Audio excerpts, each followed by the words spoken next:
Halo, jumpa lagi rekan-rekan Pusat Edukasi Saham Indonesia. Berikut market review Selasa 4 Mei 2021. Berita pertama, harga perak memimpin rally aset logam mulia seiring dengan pelemahan dolar Amerika Serikat dan laporan terkait penurunan kegiatan manufaktur di Amerika Serikat yang mendorong permintaan terhadap aset safe haven. Dilansir dari Bloomberg pada Selasa 4 Mei, harga perak di pasar spot terpantau sempat naik 4,2% ke 26,99 US dollar per troy ounce atau kenaikan harian tertinggi sejak 1 Februari lalu. Di sisi lain, harga emas juga sempat naik 1,3% pada level 1.792,22 US dollar per troy ounce di New York setelah terkoreksi 0,5% sepekan kemarin. Adapun harga emas dan perak kembali menunjukkan rally positif setelah sempat terkoreksi pada awal tahun 2021.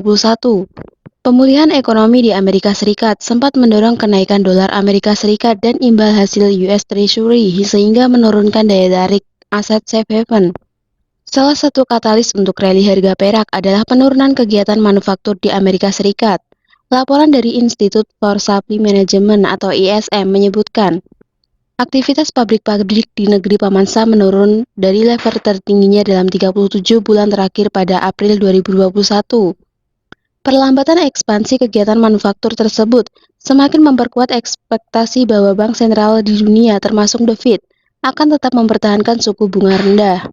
Kebijakan ini akan mendorong kenaikan minat investor terhadap aset seperti emas dan perak yang tidak memiliki bunga.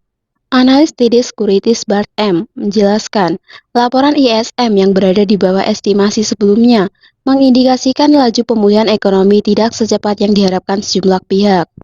Berita selanjutnya, nilai tukar rupiah menguat melawan dolar Amerika Serikat. Pada perdagangan Selasa 4 Mei, bahkan yang lebih impresif rupiah menguat sendirian di Asia. Melansir data dari Refinitiv, rupiah menguat 0,07% ke 14.435 rupiah per US dollar setelah sempat stagnan di 14.445 rupiah per US dollar. Rupiah setelahnya menguat hingga 0,24% ke 14.410 rupiah per US dollar sebelum terpangkas dan mengakhiri perdagangan di 14.425 rupiah per US dollar. Penguatan tersebut sekaligus membuat rupiah menjadi yang terbaik di Asia, sebab semua mata uang utama lainnya mengalami pelemahan. Hingga pukul 15.07 waktu Indonesia Barat, dolar Singapura menjadi yang terpuruk dengan pelemahan 0,38%. Berita selanjutnya, mulai April 2022, entitas luar negeri yang tidak memiliki keberadaan fisik di India tetapi memperoleh keuntungan finansial yang signifikan dari pelanggan di negara itu akan dikenai pajak bersih. Pungutan tersebut akan berdampak pada raksasa teknologi seperti Facebook, Google, Amazon, Alibaba Group Holding, dan perusahaan digital lainnya yang memperoleh nilai cukup besar dari basis pengguna yang besar di India. Sementara itu, ketentuan hukum utama diperkenalkan pada tahun 2018. Departemen Pendapat mengumumkan ambang batas untuk tujuan kehadiran ekonomi yang signifikan atau SEP. Menurut Sefali Goradia, mitra di Deloitte India dalam pidato anggaran tahun lalu, Menteri Keuangan Nirmala Sitharaman mengatakan bahwa ketentuan SEP ditunda mengingat laporan G20 dan OECD tentang ekonomi digital yang diharapkan selesai pada Desember 2020. Idenya adalah untuk mengenakan pajak atas keuntungan bisnis online dan offline yang tidak memiliki keberadaan fisik di India, tetapi memperoleh nilai ekonomi yang signifikan dari negara tersebut. Berita selanjutnya, emiten produsen timah nikel plat merah, PT Timah dengan kode TINS berhasil menjadi top gainers pada perdagangan hari ini. Naiknya saham TINS berbarengan dengan menguatnya saham emiten nikel lainnya. Berbeda nasib dengan saham emiten Menara Telekomunikasi Grup Saratoga, PT Tower Bersama Infrastruktur, dan saham bank yang baru berganti nama menjadi Bank Aladin Syariah, PT Banknet Indonesia Syariah. Kompak terbenam sebagai top loser. Setelah sempat melorot ke zona merah, indeks harga saham gabungan akhirnya menguat hari ini. IHSG naik tipis 0,19% ke posisi 5.963,820 pada penutupan sesi 2 perdagangan. Menurut data BEI, ada 223 saham naik, 251 saham ambles, dan 169 saham stagnan. Dengan nilai transaksi mencapai 9,29 triliun rupiah dan volume perdagangan mencapai 18,49 miliar saham. Investor asing pasar saham masuk ke bursa domestik dengan catatan beli bersih asing mencapai 209,74 miliar rupiah di pasar reguler. Sementara asing mencatatkan beli bersih di pasar negosiasi dan pasar tunai sebesar 206,63 miliar rupiah. Dengan ini, saham TIN sudah melonjak 16,9% dalam sepekan, sementara dalam sebulan terdongkrak 14,29%. Berita selanjutnya, Direktur Keuangan PT Wijaya Karya Beton atau dengan kode WTON, Imam Sudiono menyampaikan, keberhasilan WTON dalam melaksanakan ekspor perdana tiang pancang ke Taiwan, di mana pengiriman spon pile ini merupakan bagian dari pengembangan inovasi dan teknologi WTON.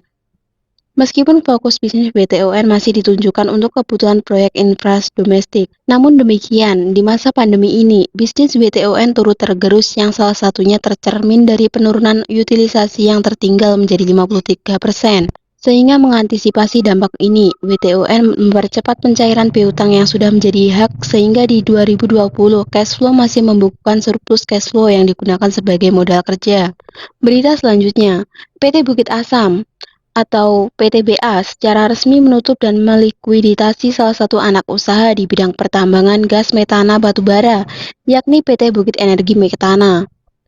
Sekretaris Perusahaan PTBA, Apollonius Enwil, menyampaikan hal tersebut dalam laporan resminya kepada pengawas pasar modal Otoritas Jasa Keuangan yang dipublikasikan di Keterbukaan Bursa Efek Indonesia pada Selasa 4 Mei.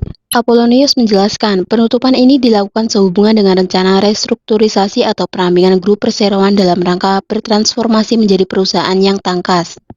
Berita selanjutnya, emiten properti PT PP Properti berencana meminjam dana tunai dari induk usaha PT Pembangunan Perumahan senilai 4 triliun rupiah.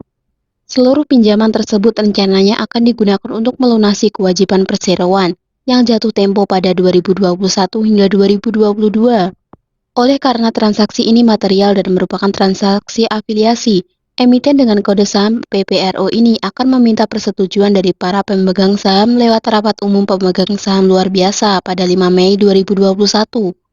Adapun PPRO telah membuat perjanjian pendahuluan untuk melakukan pinjaman dengan plafon 4 triliun rupiah kepada PT PP yang merupakan pemegang saham utama PPRO dengan porsi kepemilikan saham 64,96%. Pinjaman ini diberikan dengan tenor 3 tahun. Bunga ditetapkan sebesar 9,5% per tahun yang akan dibayarkan secara penuh oleh PPRO ke PT PP. Rencananya, pinjaman yang diterima dari PT PP akan digunakan oleh PPRO untuk melunasi sejumlah kewajiban, baik obligasi maupun pinjaman bank senilai total 4 triliun rupiah yang akan jatuh tempo pada 2021 dan 2022. Sekian market review hari ini, sampai jumpa.